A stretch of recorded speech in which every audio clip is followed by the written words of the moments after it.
Alors, je suis Marguerite Bergès, je suis responsable de projet Petite Enfance à l'ANSA depuis 2016 et j'ai coordonné le déploiement du programme national Parler Bambin.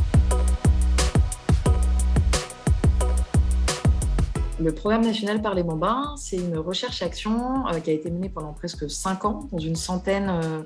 de crèches donc situées en milieu défavorisé partout en France et où a été déployée une formation à destination des équipes de professionnels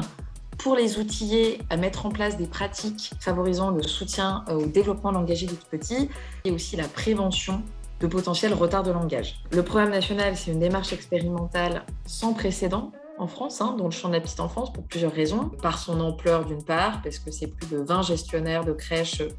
mobilisés dans le cadre de l'expérimentation, 94 structures. C'est aussi des modalités d'évaluation vraiment innovantes dans le champ de la petite enfance, puisque c'est une évaluation d'impact scientifique, ce qui n'avait jamais été fait en France ni ailleurs. Et enfin, c'est sans précédent par l'ambition qui est portée par l'ANSA autour de ce projet, qui consiste à identifier dans quelles conditions on peut généraliser cette approche pour en faire un levier d'action publique de lutte contre les inégalités sociales.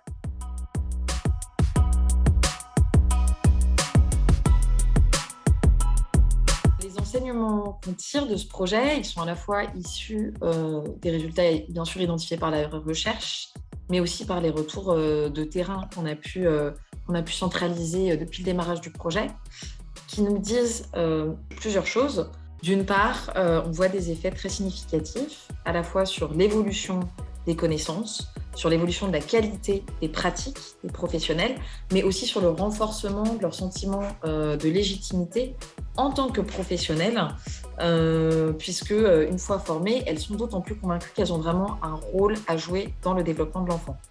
C'est important parce que dans les enseignements qu'on en tire, ça nous dit qu'il faut vraiment continuer à investir sur la formation continue des professionnels de la petite enfance, puisque ces acteurs peuvent vraiment représenter un puissant levier de prévention contre les inégalités.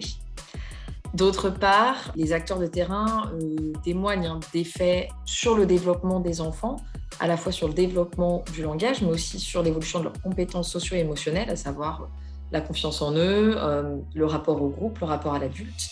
Bien que ces résultats ne soient pas nécessairement visibles avec les outils utilisés par la recherche. Cet écart entre les retours du terrain et les résultats de la recherche nous amène aussi à penser qu'il est nécessaire de continuer, bien sûr, à ajuster et expérimenter des interventions dans le champ de la prévention pour les rendre les plus impactantes possibles, mais aussi continuer à expérimenter la façon dont on va évaluer le plus finement possible le développement langagier du tout petit dans toutes ses composantes.